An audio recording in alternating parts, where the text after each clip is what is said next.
right, let me introduce our panelists.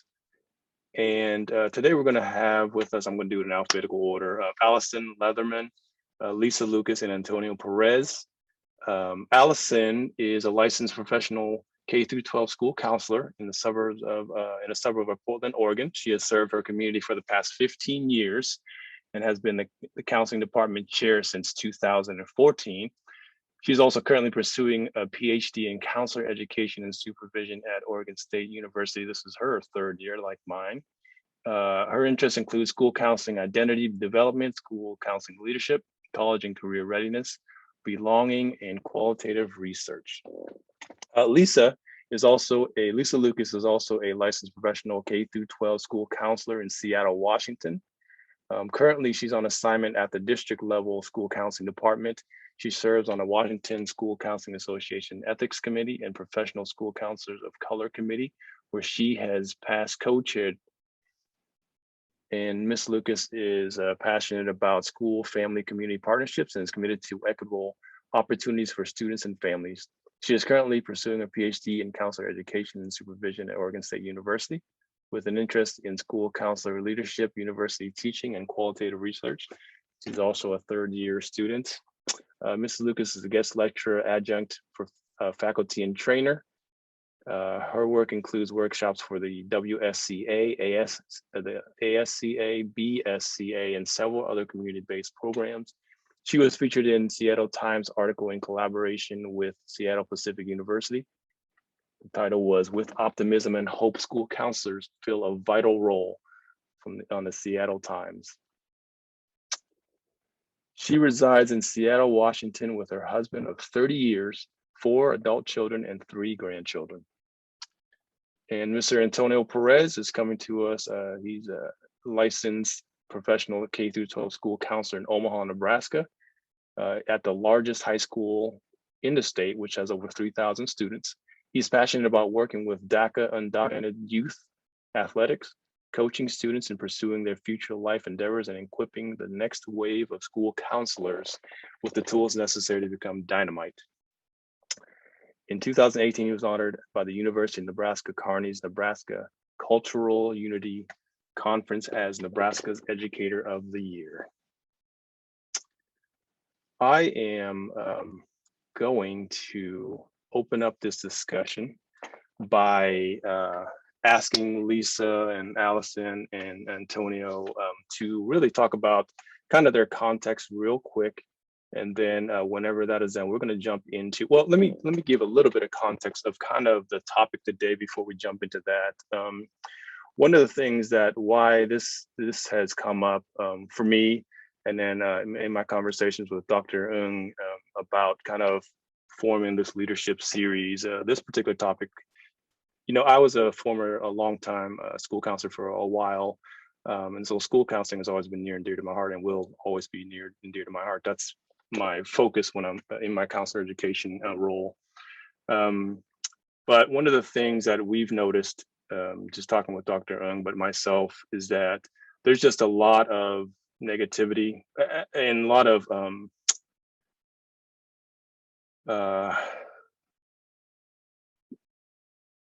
lot of consequences and a lot of negativity that's talked about when we talk about the pandemic and education. And I think that's rightly so.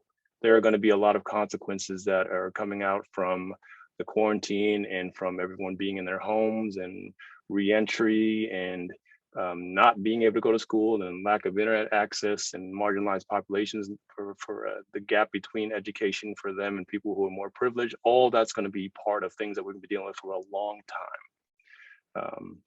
And so I think we all know that, and we're aware of that. In school counseling, in the mental health world, in the university setting, it's all going to be kind of rolling downhill, you know, from here. But one of the things that I think is not talked about enough is kind of how, and then we're going to be focusing on school counseling today, but just how have counselors changed the game? You know, and they've had to change the game because they were forced to change the game, and how they were not able to do business as usual, and they've had to adjust to be able to serve well their students and families. And so this is kind of the discussion that we're going to be leading towards, and just kind of the positive outcomes that have happened. School counselors are jacks of all trades in a lot of regards, and they do what they have to do to make things work often. And so we felt that, and just kind of wanted to hear people's stories here, and just kind of change the narrative a little bit to the idea of silver linings coming out of this crappy last year and a half. And so it doesn't really matter, Antonio, Allison, Lisa, who goes first, but I thought if we can just start by just sharing a little bit of your context of kind of where you're at, give people a feel for kind of who you work with, and everyone too. Ali and Lisa and Antonio really do want this to be a ongoing discussion between everyone. So you are more than welcome. We will have the typical time at the end to ask particular questions if you don't have them during the time, but if you do, and I hope that things do come up, we want this to kind of be an ongoing discussion, okay? And then we'll jump into kind of the specific discussion on things that you three, and then others would love to hear too, have kind of innovated to kind of make your school counseling programs work in the context that you're in. So whoever wants to jump in, just give us a little bit of your context of where and who you work with.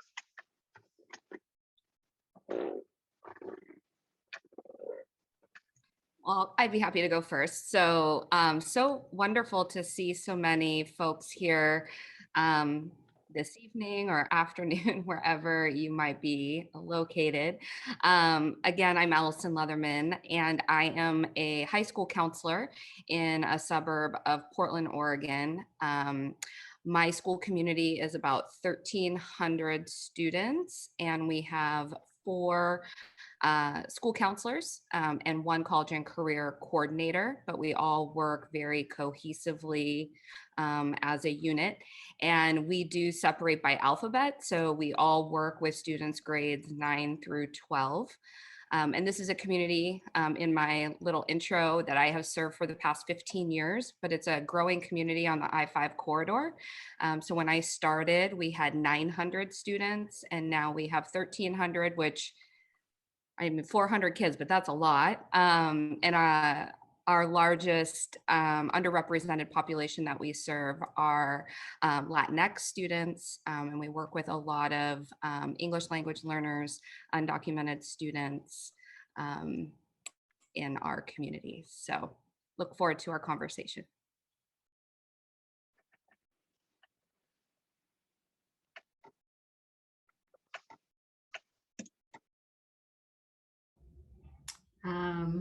Hello, everybody. I'm Lisa Lucas, and I know that we had a little bit of some choppiness in the beginning, but I just wanted to remind folks that, this is my own lived and learned experiences and not representative of any of my district or affiliations, but just really what I've learned in the process. I have worked across K-12, both public and private, and most of my time has been in middle school as well as international schools or option schools, what you would call it. So I worked there for a bit, and then a predominantly private school for African-American students in my time. Before I moved to district level in October, my last experience was with elementary, where, we don't have a team, you're kind of it. You don't have a ratio because you kind of take what you have, and that's it too. So that was around 436 students, again, at the elementary level K-5. And so, yeah, it's urban and full service comprehensive programs. Now I'm moving again, like I said, to the district, supporting all the school counselors, and we are one of the largest school districts in Seattle. And so it's definitely been an interesting new learning experience, both with that and again with the pandemic. So I'm grateful to be with you all. I'm really honored by the folks on this panel who I think are my go-tos and folks for support. So I'd love to hear from you all too, and make sure this is a meaningful experience for you as well.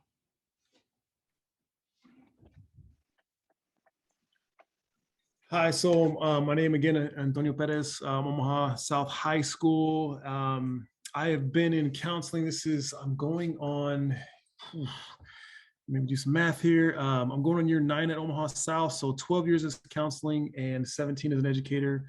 I did 3 years in elementary school counseling at one of one of the tougher schools in our district, I would say. And I say that because we're one of the few schools that were allowed to have 2 elementary school counselors in the building, with about 800 or 900 kids roughly. And before that, I taught physical education for 5 years at elementary school. At the time, it was 1,200 kids, which was over 1,200 kids, which was larger than some of our high schools in our district. So largest elementary school, largest high school. I love it. It's a challenge. It's tough and fun, and I just absolutely eat it up. We have 10 counselors in our building at Omaha South High School. Mr. Tran was there for a while with me. So was Ms. Heck Weber, who's in here as well. So hello to you, Ms. Heck Weber. We have 2 social workers that started, like we had one going into up to last year. So we had added a second. We have a bilingual liaison, 2 secretaries. So there's about 15 in our office or so. And it takes a lot of work. It takes a lot of collaborating. We have projects that we do that typically, they don't always align, but typically they tend to align with, college career, social, emotional type things. But there are some, we deviate from that a little bit. And then we also have Alpha. So I think last year I had 340 students on my Alpha. This year it should be a little bit different. We're changing to a block schedule next year. So that's, it's going to be interesting. I'm really kind of curious to see how that's going to look. Excited, nervous, everything kind of wound up into one. We work in, our school has really changed over the 8 or 9 years that I've been there. We used to have a huge diverse population in terms of, we had a lot of Asian, African-American, Black, Hispanic, and it's kind of dwindled down to, with the changing of busing in our district, we are like about 85% Hispanic in our school district, in our school. And we have about 90% that are free reduced lunch. So yeah, a lot of challenges, but a lot of amazing things that come out of our school.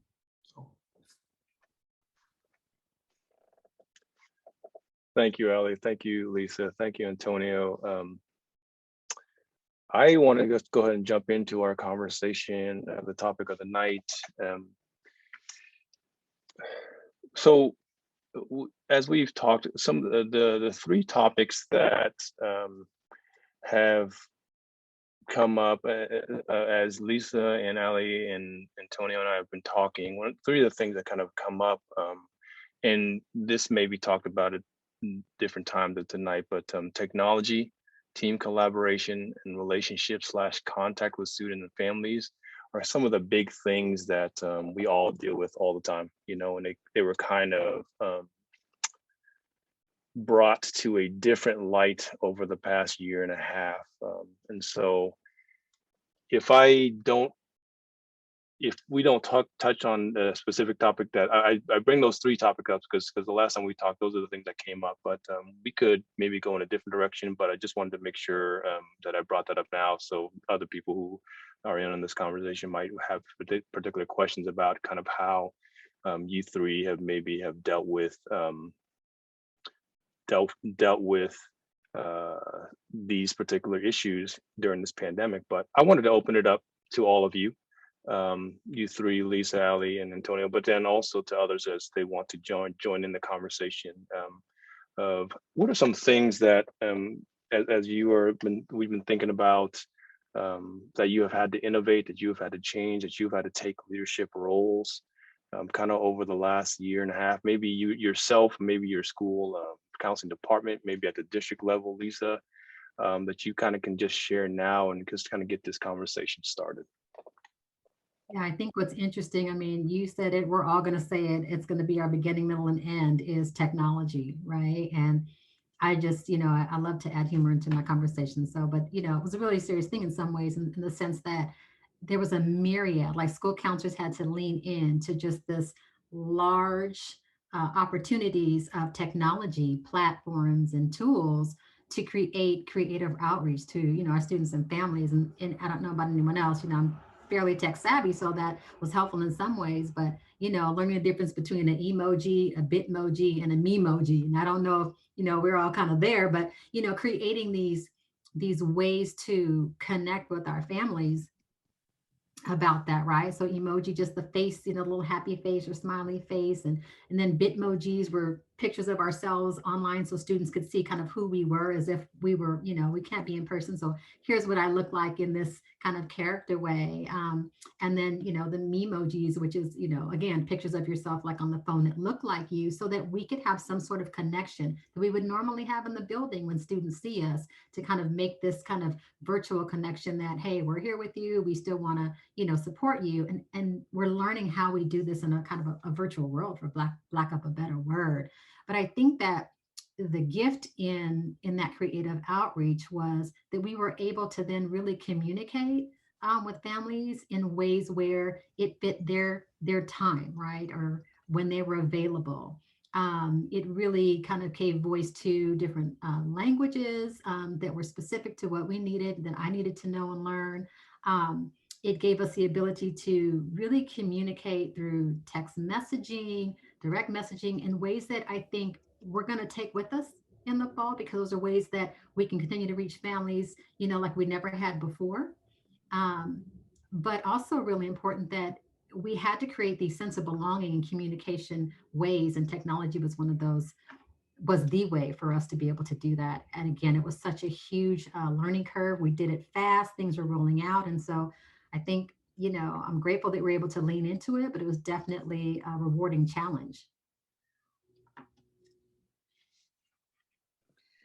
Lisa, I couldn't agree more.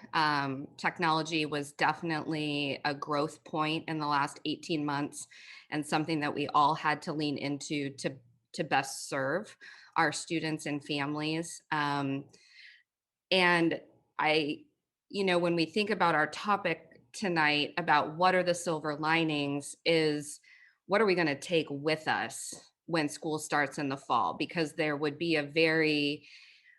very easy just to say, oh, we're going to go back to the way we always used to do things because it wasn't broke, so why fix it? But we've had this real opportunity to maybe do things that we were a little too scared to do, or like just kind of really felt were outside of our learning edges. And so I would agree that being able to use new platforms has really expanded how we deliver our counseling program at my school. I don't want to duplicate anything that you said because many of them are the same. But for those high school counselors in the room, being able to text with my families, and I know that some districts were not super on board with that, but that was a game changer, especially from a distance, because ordinarily you could walk to your student's classroom and be like, I need to talk to you, or catch them in the hall. And, they don't check their email. They certainly don't listen to their voicemail, but they will look at a text message. And so that was a really positive, even for parents too. I can't tell you how many times a parent has left me a voicemail saying, well, just text me. Well, that's not an option. I can't text you from my desk phone, but now I have a mechanism to do that and to be connected in a way I wasn't before. Certainly, there are boundaries around that communication that need to be really clear, but that was awesome. And then I would just add to what Lisa said, I think a huge tech growth point for us is around evening programs for families. So I don't know how this might resonate with others in the room, K-12. But a lot of times you would have, most time you have your families come to school to provide them with really important information about school, whether it's academic, college career, social emotional. You invite them in, you want them to have this sense of connection with the building. But we'd been asking ourselves for years, how many people are we unintentionally missing because we pick the day and we pick the time and might not work for all families. So being in social, in comprehensive distance learning, we provided all of our evening events via webinar. We could record them. We can have on-site online in the here and now translation for families who English is not their first language. And then we can push that out in any which way we can. So families can access that information when it works well for them. And that is something we're going to move forward with. but our team doesn't want to lose sight of bringing families to our school, to our school campus, but we're trying to think of new and exciting ways to do that, where it's not just like, come listen to the counselors talk about things we think you need to know. How do we invest our families in our community and allow them to access that information when it's convenient for them? So silver lining for us is being able to give valuable information to families on demand when it works for them, and being able to think of ways to connect our families to our school community in a positive way that isn't just sitting and getting. So that's a really exciting opportunity for the fall, thanks to technology. Man, I'm picking up the bones here. So bringing up the rear here. So I will say, I mean, in addition to all that, yeah, like technology and finding different ways to communicate. I think one big thing, our school, I feel like we kind of came together. I think sometimes we have this thing where we're working separately as a counseling department. And this year I saw more collaboration. I saw teachers reaching out to counselors. Hey, if you know of any kid, this, that, or the other, like we can help with whatever that they need. So we had a teacher that was reaching out and asking if kids needed keyboards, and we were able to tell, hey, we know this family needs this or whatever. And it was really cool because she was able to use her resources. We were able to give our knowledge and use their knowledge as well, and come up with ways to help support other staff members. So I think sometimes, especially in a school so large as ours, we feel like sometimes that burden is on us to kind of to carry that, provide, if it's we do rental assistance, we do books, we help pay for utilities, anything that you can think of, our school does a really phenomenal job of doing. And so I think the pandemic forced us to kind of open up those lines of communication and work together.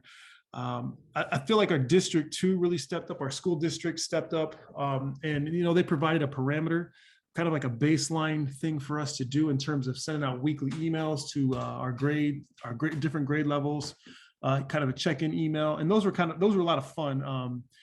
Kids would respond to those. And I always kind of opened up with something kind of fun, like, tell me what you've been doing. Tell me what you did on this long weekend. What'd you do over break? And I got, not from everyone didn't respond in the same way, but hearing kids share the stories about what they did over maybe winter break or whatever that was, it was amazing.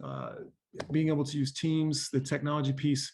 Not only was I able to have a conversation with the parent, I was able to see the parent without the parent having to take off work per se, which was a huge issue in the meatpacking community. When families are working in meatpacking plants, they might only get 5-10 minutes. And then if you call them off the line, they could literally lose their job. So that was difficult at times. And we were able to set up the Teams meeting or whatever, a Zoom meeting on the phone, and do that, see them in person and understand what was going on.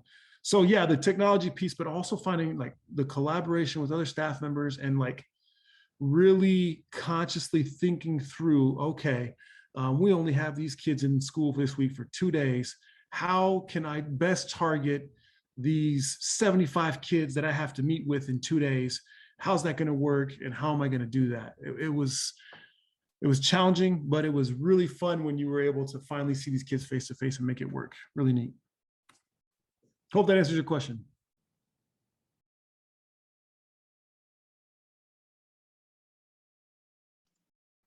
Well, go ahead, Allie. I would just, piggyback on what Antonio said. And I'd be very curious to hear, in our audience, if anyone else experienced the same thing. But one of the biggest pieces, I think, as school counselors, as leaders, we had this really great opportunity to brainstorm and figure out new and innovative ways of connecting with students and families and our staff, right? So like we were all at home. So how do we create meaningful connections as an adult community, but also as a student and family community? And so I loved what Antonio said, that teachers were really stepping up and wanting to know how to help their students. And we experienced that in my community as well. And we did some really intentional things that I really hope become long-term traditions at our school. So that's something else we've been talking about. In our high school, the seniors are the only ones who will have had one full year in our building and know our traditions and know our rituals. So we have this really amazing opportunity to create new traditions. And maybe there's parts of our school culture that weren't super awesome. Like, how can we make some intentional moves? And so there was a great sense in our school community around belonging, and how do we ensure that students feel that they belong even when they don't physically come to school. And so I'm sure many of you have seen the senior signs that kids got, class of 2020, class of 2021. But we actually did that for our incoming ninth grade students. And we dropped off and the staff took part of it, and they were able to get out into the community and see where our students live and where they come from every day. And I think it was really eye-opening for a lot of them and really powerful. But we had parents reach out and say, my student didn't actually feel like they were in high school because they didn't get to finish 8th grade. And lo and behold, they got this sign that just said, no, you are a wildcat, you belong. And so we did other little things throughout the year, but I think those are intentional moves that we can be thinking about moving forward that maybe have always been aspirational, but we did it, and we know we can do it, and we know we can get our whole staff to participate. So how do we keep moving that forward? How do we continue that work? Might not be the sign, but what other opportunities are out there to maintain that connection for our students and increase their sense of belonging in school.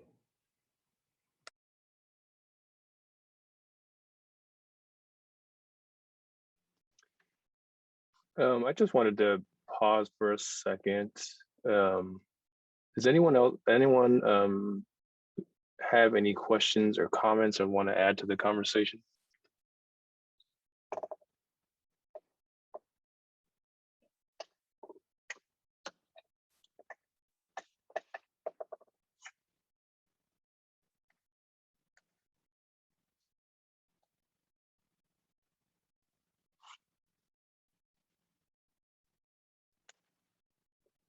I guess oh, sorry, go ahead, Allison. No, you're fine, go ahead. I was going to ask, so I had a weird situation. I was a long-term sub and starting in April. So I started at a new place, and they had this really cool social emotional learning. I guess you would call it a survey. It went out to the students, on periodic times, which I thought was amazing, because then I would get a list of students in my caseload, like reach out to these students. They've expressed a concern. Did anyone else have experience with that? Was that something that you had been doing before that just ramped up, or is it something new? I thought it was great, and it's not something that my previous schools had before. My school, I wasn't sure if there was a question for everybody or just for the panel. But my school did something very similar. We did SCL daily check-ins. So every day students log in and they check in every day. And it was the initiative from the California government. Like the governor really launched this, SCL daily check-ins. So we adopted that, and then we created these forms, and they check in every day, and we check that every day too. And we reach out to students based on that too. So that was really cool.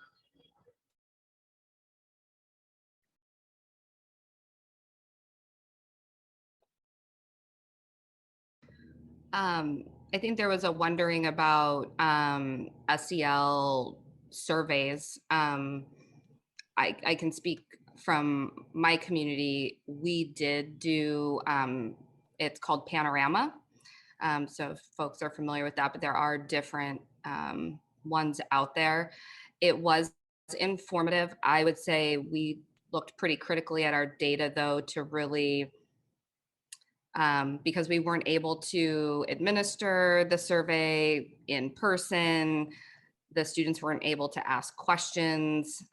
So we're not sure how accurate it is. But the data that came out that was most notable is that despite being at a distance, our students reported really strong connections with their teachers. They rated that very highly, but they rated their sense of belonging at school as very low. So I think when I talk about belonging, that's something that we're very conscious of, especially as we transition back to school. So I anticipate that we'll be doing a lot of constant comparison of the data because we'll continue doing that in the fall. And interestingly, Tang and I did a presentation about mental health screeners returning back to school post-COVID. And we do anticipate that if you do work in schools, that school districts are going to be hot to trot to do mental health screeners in the next year to gauge where students are at. So that's probably something we'll all be next year.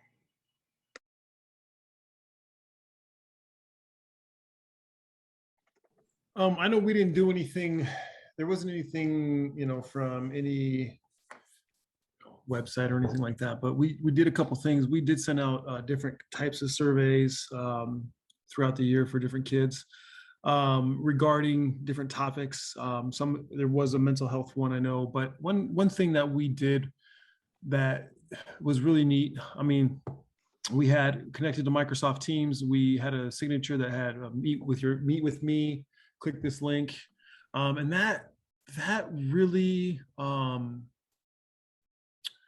once that got going, it took a little bit of time. It took a little training. It took a little teaching and all of that. But once that got going, I could not keep up with the number of kids that would reach out based off of that and scheduling meetings for a long period of time. And it was everything from, I just wanted to say hi and meet you to, hey, I'm thinking about killing myself. And just that combined with the emails that we were sending every week. And then I would try to just go through my grade levels on a weekly basis and try to send batch emails to different kids. Like I might target some SPED kids, or I might target some of my ESL students or English language learner students, or I might target freshmen or attendance kids, however it might break down.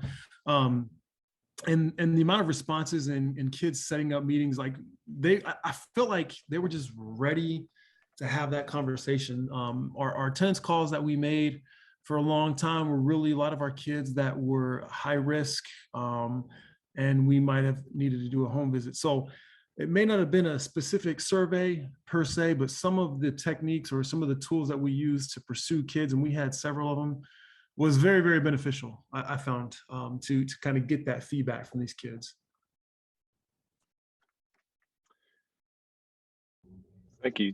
Go ahead, Lisa. And I wanted to get to Allison Mullen's question or comment in a second, but Lisa, go ahead. You go. And I also see Sharon's hand up too. So yeah, we have some other questions too.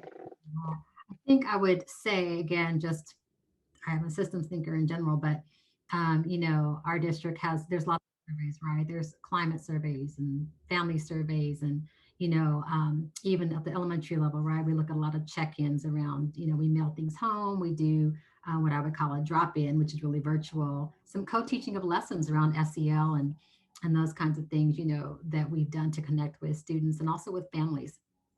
But I think it's also, again, important to mind, especially as school counselors, right? What are our legal and ethical things around our role, right, in screeners of any type and surveys and things like that. And so I definitely think it's important that you look to your district to see what they are offering and how that best works for you and your school buildings and administrators. So definitely think that's important as we look at, again, sticking to what our role is and how we can support our students and families. What are the district level supports and things we can also do in getting that information that we need to support them. Let me get before Katie and then Sharon, there's a few questions in chat. So let me get to those. I'm sorry, Allison, you're up first, and then we'll get to the chat questions. Oh, okay. You still had a Thank comment, you. a question. Yep. So my question, I guess, changes the direction a little bit. I'm not in school counseling, and it's just a very interesting subject to me, not being in schools and hearing all this stuff from COVID and a lot of what my clients who were in school noticed or went through and their own experiences with that. But I'm wondering what you all saw in differences with reporting to like Child Protective Services, and if in your district or in your school that number increased and or decreased throughout the pandemic.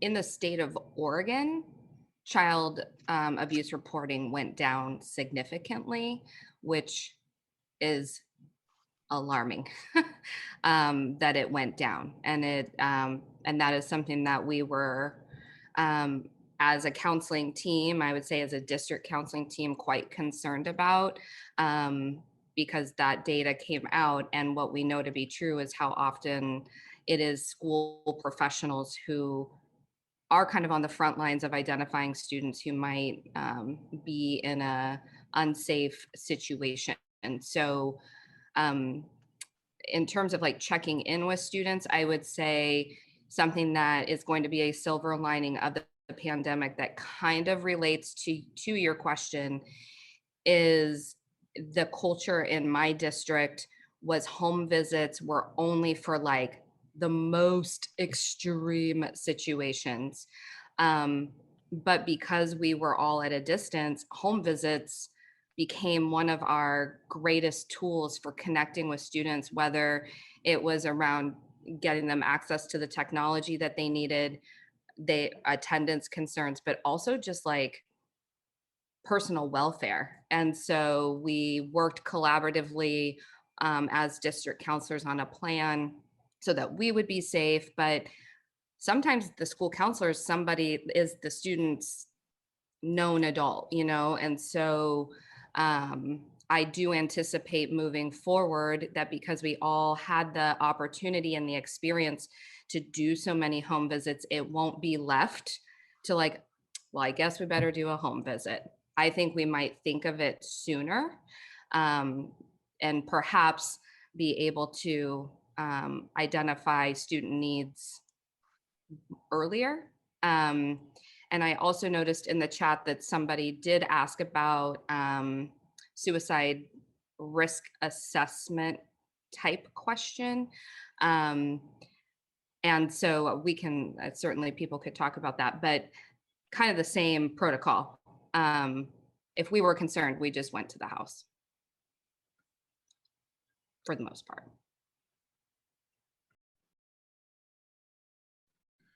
I feel like, Katie, I feel like you're going to know this. You'll probably know. I'm assuming that the numbers went down for CPS reporting here, but I would venture to say that the suicide cases definitely increased significantly, or the at least at risk or self-harm cases. And I feel like based off of what I went through, I mean, I was doing those. We came back on like February 15th, and from day one all the way until the last day of school. And then I worked a little bit of summer school into June. I was doing those till the last day and beyond. And I think, you know, like was mentioned, I think Allison, you said about the home visits and everything. Those were definitely something that was really beneficial. And again, like having some of that spread out, like we really relied on our teachers to give us that feedback. When you're dealing with, when you have 340 kids on your caseload, and other students in addition to that, in terms of your special projects that you're working on, it's sometimes impossible to get out to do all the visits that you'd like. However, the collaboration piece of the social workers, the classroom teachers, I mean, I had over at least a dozen teachers email me, probably even more, about certain kids and their concerns and what was going on and what was being expressed, or email that they received. And it was phenomenal because 9 times out of 10, it was urgent. It was urgent. And the communication with kids reaching out on Microsoft Teams. I had some kids reaching out to me, reporting their friends engaging in self-harm behavior. And it was like real time. It was happening at the moment. And so just engaging the whole team. So like, I feel like those numbers for CPS are probably going to be down, but I definitely think the suicide ideation and self-harm stuff is probably at an all-time high. Katie, you might be able to back me on that. So.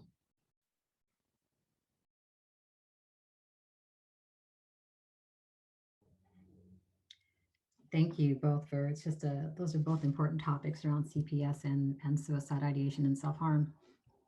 And I think that I don't know the figures for Washington State or where we are in Seattle, but I think that one of the things again, from a different take on this is just school counselors really needing to learn again, like what that role is, both legally and ethically, on how we support students, because we're seeing them, virtually. And so that's different than you being in a school building and a student and you seeing a student or someone coming to you with concern, like you heard about the emails, or maybe you're online, you're doing a class and then there's something dropped in the chat, or you hear it differently, or you're seeing it and you're all in this virtual room together. And how do we support that student, always with safety in mind?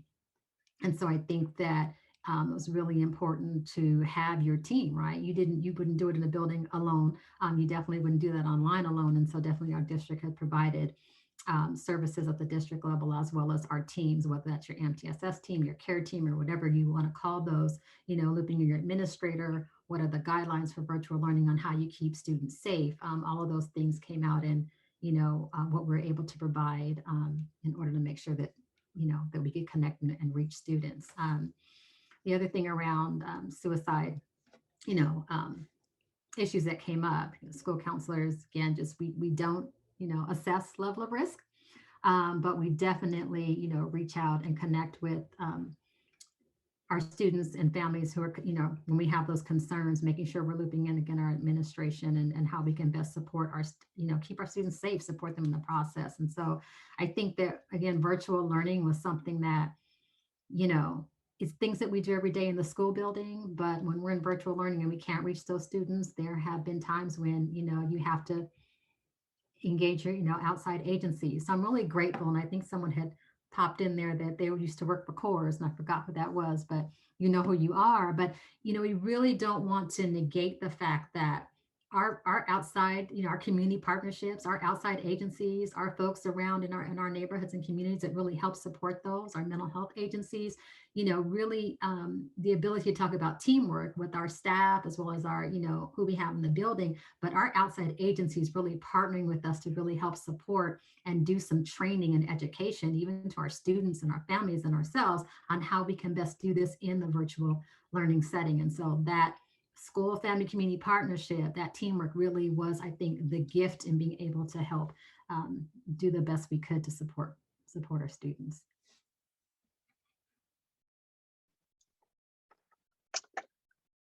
Thank you. Let me go to the chat and then we'll go over to Katie and Sharon in just a second. Dr. Ung had asked if there were things that you remember that students may have shared to you that they kind of may have taken as a positive reflection over the past year and a half.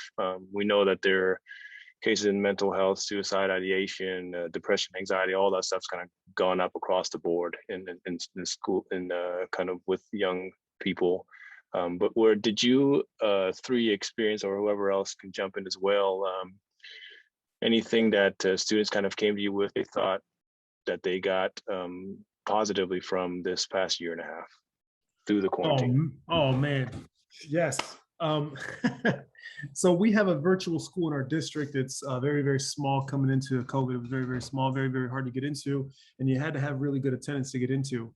I had one young lady who was begging me to go into online school, and I said, "Listen, honey, like, I can't get you in there because your attendance is atrocious, and so you have to give me a good semester." And we had a conversation with the virtual school, and we had this goal we were going to set for her attendance, and if she was able to meet that, she was going to be able to go into virtual school. And that was in the spring last year, going into COVID.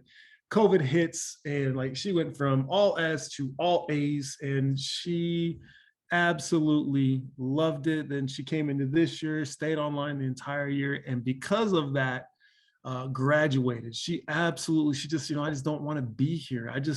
I want to get my credits and I want to go. So I think there, for a long time, I feel like this education system is kind of kept things a certain way and just moved along, and you know, we've kind of always done things this way because that's just the way it is. And I had a handful of kids like that were just better students, and they did their work. Like it wasn't like, you know, they did the bare minimum and passed with a D. I mean, this kid passed with A's and B's because she truly liked school, just hated coming every single day. And I got to talk with her sister, and that was a very interesting conversation. She she threw my salary in my face, and I know how much you make, and I'm probably making more than you because I'm working and I'm selling clothing, and that's what I want to do. And it was like great. I encouraged that kid. So between the two of them, one graduated, was able to graduate this year, and the other one was able to make up their credits, and they're going to be a junior this year.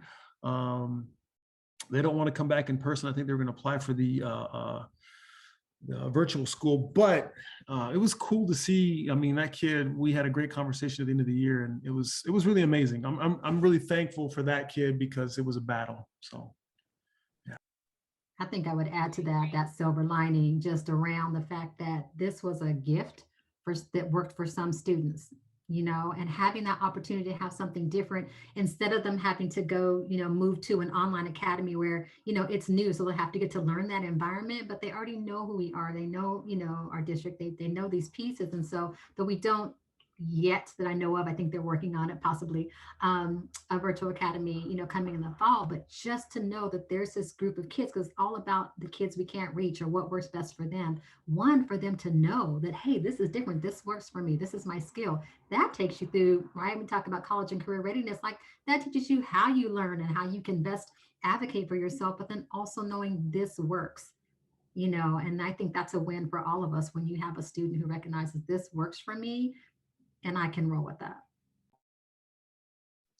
And I couldn't agree more. I think there were two sides to the coin.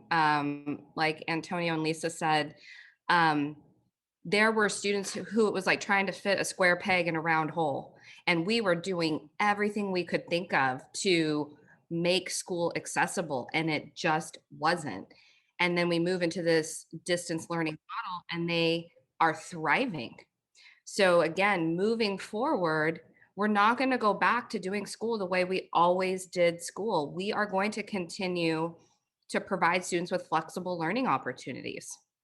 And it's, I mean, if you would have told me 18 months ago that we would offer students the opportunity to do half their day at home and half their day online and blended classes, I'd be like, you are crazy. Like, we will never be able to figure that out. But we did. And our teachers are comfortable with it and they know how to do it and they're really good at it. And so we're going to be able to meet kids where they're at in a way we never could have dreamed before. And so that's super awesome. But the other side of the coin is I had students who every time I check in, how you doing? I hate school. School sucks. I hate being here. Those were the first kids. They could not wait to get back. Like this, I know we'll have our, you know, honeymoon period, and then they'll be back to like, oh, school sucks. But I think there's a deeper appreciation of what school provides for them that they didn't know until they couldn't go. So again, we've been thinking a lot about, you know, school culture.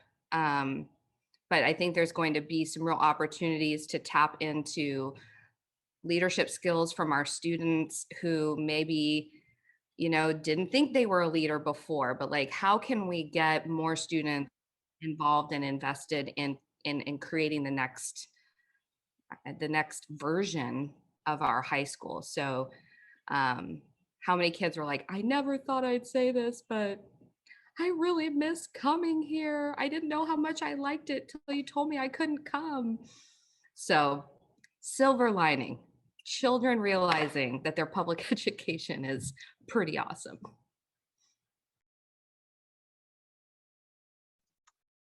One more question from the chat, and then we'll get to Katie and Sharon. Allison, I think this is for you, actually. Elia was asking about the sign making project, and when you were talking about for the seniors, just wondering if that was a therapeutic art project or how you kind of incorporated that into welcoming and helping seniors to feel more belonging. So for our incoming ninth grade students, we actually had those yard signs made. And it said, welcome the newest wildcat or something like that. And then teachers volunteered and had a list of like maybe 10 to 15 homes. And it was quite the project, but to like organize all the addresses. But then what we did is when we were welcoming our ninth graders back to the building in March, we had our current students make signs for every incoming ninth grade student saying, welcome, Antonio, welcome, Gretchen. And that was a part of our redecorating of the school, to welcome everybody back. So we had every student had a personalized sign made by a 10th or 11th or 12th grade student. So some art, but we had the yard signs made. We were really talking about school family community partnerships. We had a partnership within the community. So that was a huge win for us. That's awesome. Thank you, Allie. Katie, I know you've been waiting for a while. What was your comment or question? Thanks. Yeah, I just wanted to go back to Allison. You had mentioned that you predict that schools will be kind of hot to trot to do a mental health screener. And I am right there with you agreeing with that prediction. But I also appreciated what Lisa had to say about school counselors' role and scope and that clarity that's needed around do's and don'ts. And in our class, we're talking about, how things in our society change rapidly, and we try to support, but without just kind of critical guidelines and best practices, sometimes we can unintentionally do harm. And I think that as we talk about a mental health screener, this is a place where, proceed with caution, considering the limitations of the scope of the school. I think about Antonio at one of the largest school in our state. And while our ratios in Nebraska are pretty good, I imagine, Antonio walking in Monday morning to 300 screeners, and now what? And if some of those screeners say really triggering things and he doesn't get to them fast enough, what liability does the school have for having that information? So I'm just really curious about the panel's thoughts in terms of the pandemic triggering changes that we systemically are not ready for. I think there's a big call and there's a lot of buzz around mental health and SEL without truly putting in the resources and funding and staff that are needed to support those efforts. And I just wonder what will take place if we don't catch up real fast. So just the panel's thoughts on those fears. I think those are really valid fears. The only thing I'll say, I think it just depends on having a really good plan in place before you start using those things. The screener that our students did, there was a team of people. So there were a couple of different teachers and specialists, whether they were attendance specialists or social workers or whatever it was. And we would, there was 5 or 6 people, the email would come in that said, these students need to be contacted. And then, we'd be chatting in the Hangout. I've got this one, you've got that one. And so it wasn't just, one person responsible for responding to all of those. I think it needs to be more of a team effort. Sorry, Lillian, can you expand a little bit on those logistics? So are you saying these are like paper screeners, or they come in, like, how did you expedite? Sure, they were electronic. So, and I was only there as a long-term sub from April until June. So I'm not sure how often. It felt like maybe every 2 weeks or so they had an advisory class. And during that, they would be asked to do the SEL screener. and then the administration would get those results. The report would come to them and they would say, these are the kids that have indicated something on that screener that needs to be, you know, checked in on. And then I think it was probably the members of what we called our BGT, which was like building guidance team. So it was all of the counselors. We had 2 mental health counselors, the attendance specialist, social worker, you know, all of the administrators. And then we would divide out, you know, these, you know, there's 12 people who can contact each of them as quickly as possible. I'm not sure what service that was through. I apologize, because again, I was only there very briefly. I could ask and find out, but. No, I appreciate that. Thank you. I think. Oh, go ahead, Lisa. Oh, sorry, Antonio, do you want to? No, I can talk to you. All right. Okay, thanks. You know, I think that you brought up some really good points. Those are the points that I think about on our often, and we know that, you know, mental health screeners are what, you know, we're hearing what folks are wanting.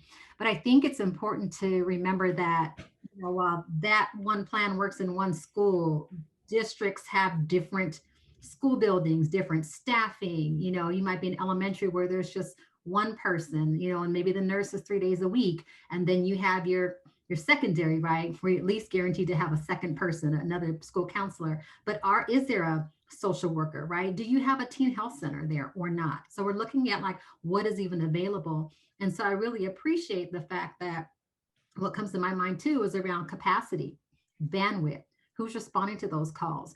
If you're doing that and that is your day, which we already are going to get the other things that happen, right? If it's rolling off of a weekend, we know that Monday, okay, who sent what on social media? Like who was talking to each other? You know, who had a gathering that you weren't supposed to have, but now you have it and we all know. Like, you know, outside of the other things that we're doing, that we're attending to this. So what also doesn't get done, because now we are operating from a tier 3 crisis mode. We have to be really mindful that what we know is how do we create our tier 1, 2, and 3 systems where we're not always, you know, reactive in that way, immediately responding, when we can shake that down. And what are we doing in tier 1 that can teach, right? And educate students on what this means. What are we doing in tier 2 in terms of small groups for that to happen? And then our tier 3 around, right? Who has that bandwidth? Who's a part of that team? I love the idea that there was a team collaboration, right? Whether that's your MTSS team or a care team, but not every building and districts, they vary and not have that. So really just being mindful around, yeah, the liabilities and legalities, capacity, bandwidth. Can we respond to the 3 or the 12 or the 30 that pop up? Because, you know, we're going to respond to that. Like that's what we do, but it's not all we do. And how can we kind of create some interventions around that? So those are things that kind of swirl around in my head when I'm thinking about, you know, these conversations around that. And I also think that coming into the school year, sometimes you have to slow things down and consider those things intentionally before you can speed up and do it in the right ways that we want to, in the ways that we want to respond. And then lastly, I would just say, however you approach or go into your school counseling year, really be mindful of what your role is. Like that's super important in this process. Yeah, just to kind of piggyback off of that, like, great question, Katie, and I think you would know better even than myself being in your role. But I think I know what's been pushed on us, and you know, we talk about data. I think whenever you start to try to tackle mental health, it's impossible, right? I mean, it's impossible for whether you're a single counselor in a building or you're on a small team or even a large team like ours. It's impossible in the sense that it can literally take your whole day. So yeah, thinking about those different tiers of like what is our overall support for everyone that we have in place? What are some of the things that we have on tier 2 and then tier 3? And so I think in a bigger district, I think you might have I know Mr. Tran, you know, we talk about this a lot about how OPS in our school district, Omaha Public Schools, we have a lot of different resources and supports. And so it was more important for us this year than ever, the silver linings, right? Like our silver linings being on the street that we are on and the district that we are in, we had so many supports that we could literally tap into those for different, I don't want to say all mental health, but like if some of it was preventative for mental health, some of it was like, some of it was to assist with mental health. And then some of it was kind of, you know, some of the stuff afterwards. So we have we had a therapist in the building, and because of so many cases that we had, we were able to bring in a second.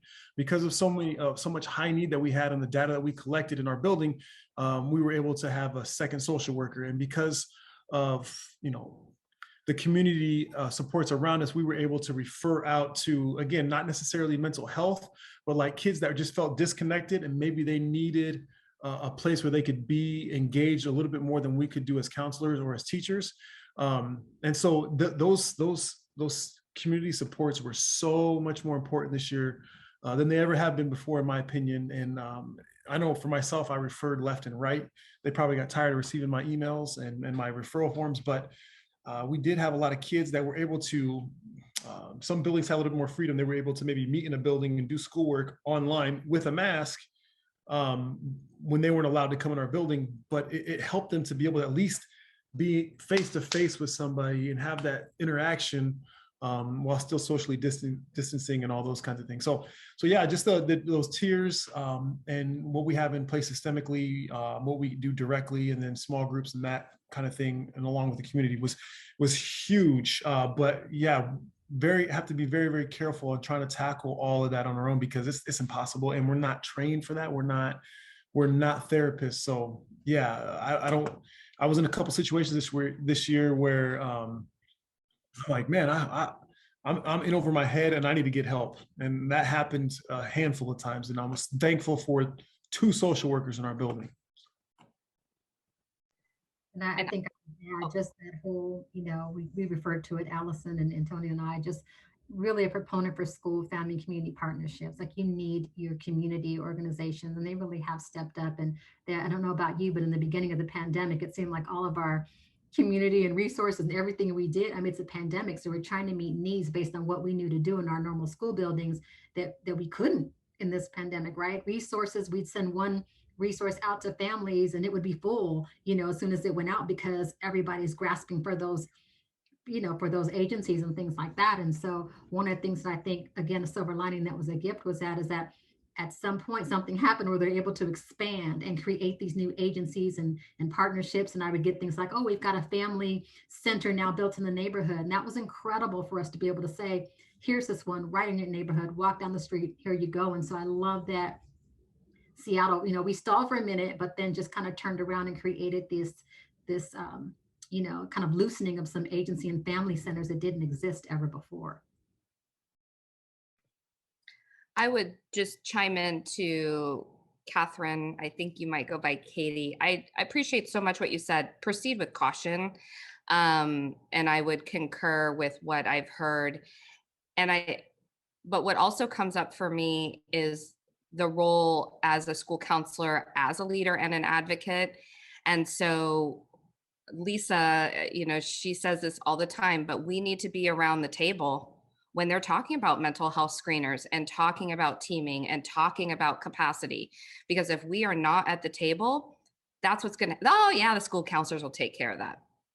So I think this is, an opportunity, because I do believe, like I already said, that nationwide, it's gonna be like, oh yeah, we're just gonna do mental health screeners, but no one's gonna think hard about it. And we do need to think hard about it, and we need to be thoughtful, and we need to plan, and we need to have teams, and we need to have response systems. So I think as school counselor leaders and advocates, this is where we have to make sure that we're at the table, our colleagues are at the table, to protect ourselves, but also to do what's best for our students and their families. So that was an additional comment. And then I had another thought, but of course I lost it. But yeah, so if it comes back to me, I'll let you know.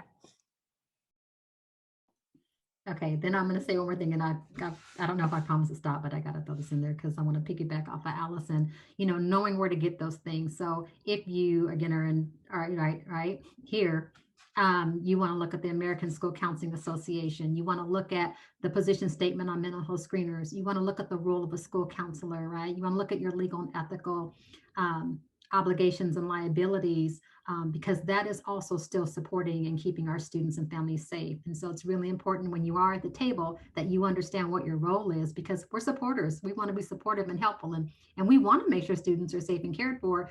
And we can kind of maybe go outside that scope because of those heartstrings, but we really have to be mindful. If we're going to be at the table, let's be knowledgeable about how we can best support our students and families in the long term. Thank you. You just jogged my memory. I don't know about the other school counselors in our space today, but I know that when COVID hit, we all went home on like March 13th, and then we never went back. ASCA did an amazing job of providing legal and ethical webinars with Carolyn Stone and others. And I could be wrong, but Catherine and others who are thinking like we are, I think we need to look to our national organization, because I do think this is going to be a national issue for guidance and best practices. Maybe it's not been high on the list, but I would anticipate that. So for anyone in the room who works with kids K-12, just even being familiar with the resources on ASCA, they do a really great job of giving us tools and guidelines of how to work with students and families. And they often partner with NASP, National Association of School Psychologists. So could be wrong, but I anticipate Carolyn Stone might be writing an article about mental health screeners and our legal and ethical responsibilities in the near future. Okay, so then I'm really going to be quiet. But Allison is correct. Carolyn Stone did write it, and it's in the July-August issue around suicide assessments and school counselors' roles. So if you get that or go online, I'm sure it's available, but that would be a wise thing to do as well. Let me, real quick, let me get to Sharon's question. She's been waiting patiently for a long time. So Sharon, if you're still with us, can you, you can chime in with your question or comment. This might be, depending on how much time we have left, this might be one of the last ones we can have. Hi, thank you.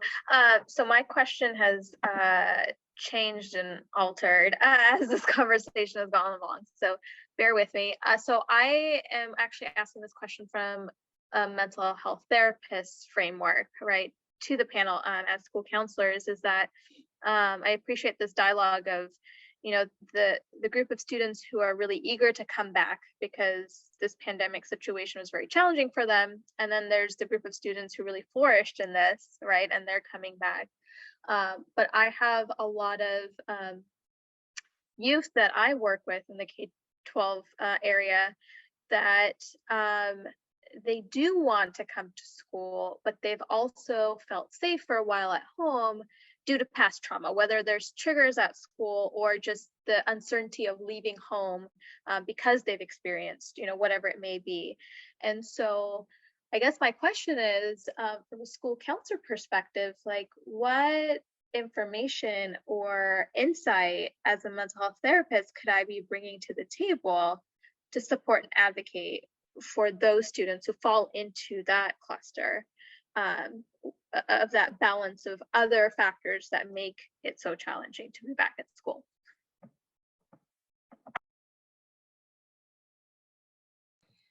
My gut reaction is to ask your clients if they know their school counselor, if they have a relationship with their counselor,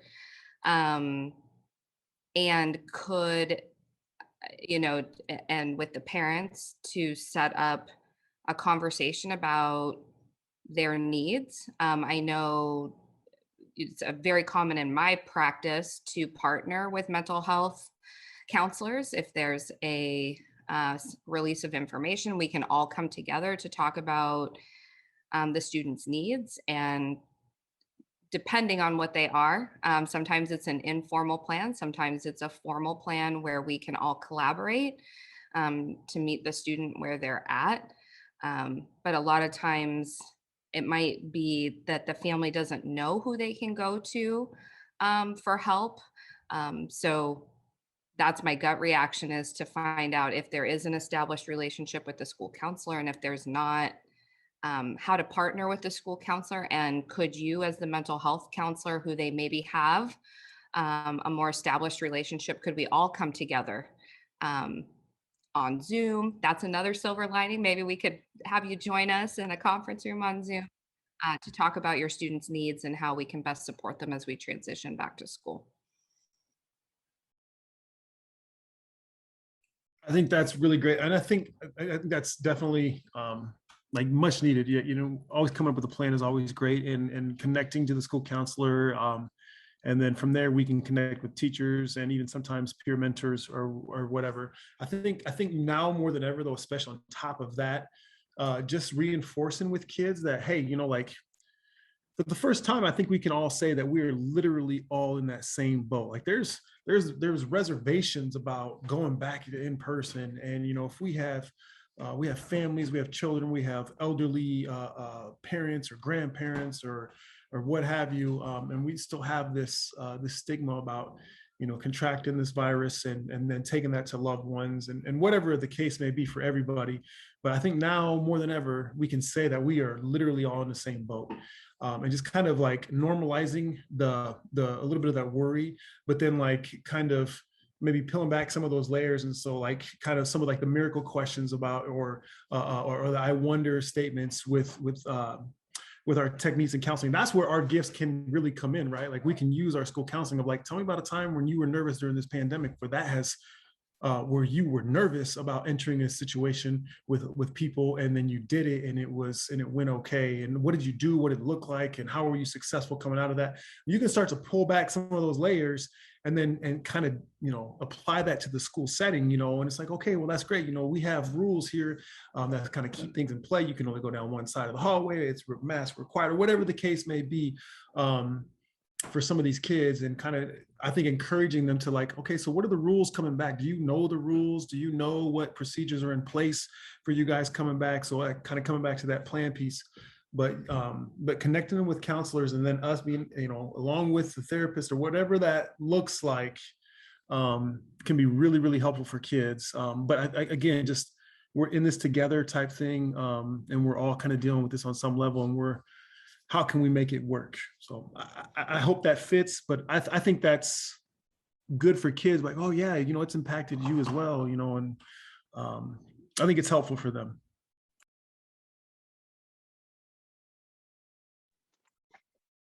Well, I was talking to Lisa before our time together here, and as we've kind of alluded to throughout this time, this conversation, I think, is going to be an ongoing one, you know, that we're going to have, and it could be definitely a multi-webinar session discussion, but unfortunately our time is up. I just wanted to take a second and say thank you so much to Allison, and to Lisa, and to Antonio. Let me just do it. I always give a thumbs up or a hand clap, so you can feel free to do whatever you would like to do. Here is the time to do it. Thank you so much, Antonio. Thank you so much, Lisa. Thank you so much, Allison, for giving up your time and your effort in doing this. And listen, I also, I mean, you know, I've said this to you before, I really think school counselors are the heartbeat of education, you know, in America and probably many other places. I just love, and I'm just so excited and so thankful for the work that you do, and just so crucial and so vital that you're doing it and doing it so well.